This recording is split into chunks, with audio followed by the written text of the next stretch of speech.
بسم اللہ الرحمن الرحیم ویورز، بیوٹیفل حدیث نبوی صلی اللہ علیہ وسلم چینل کی طرف سے آج میں آپ کو حضور اکرم صلی اللہ علیہ وسلم کا فرمان سناؤں گا۔ ویڈیو کو غور سے سنیں اور اس پر عمل بھی کریں۔ رسول اللہ صلی اللہ علیہ وسلم نے فرمایا، تم میں سے جب کوئی نماز پڑھنے کے لیے کھڑا ہوتا ہے تو شیطان آ کر اس کی نماز میں شبہ پیدا کرتا ہے، پھر اسے یہ بھی یاد نہیں رہتا کہ کتنی رکعتیں پڑھیں۔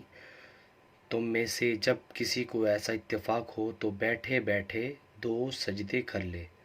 صحیح بخاری کا حدیث ہے۔ ویورز، اللہ تعالیٰ سے دعا ہے اللہ تعالیٰ ہمیں بھی اس حدیث پر عمل کرنے کی توفیق عطا فرمائے۔ ویڈیو کو شیئر کریں اور اس طرح کی اسلامک ویڈیو کے لیے میرے چینل کو سبسکرائب کرنا مت بھولیے۔ جزاک اللہ۔ السلام علیکم ورحمۃ اللہ وبرکاتہ۔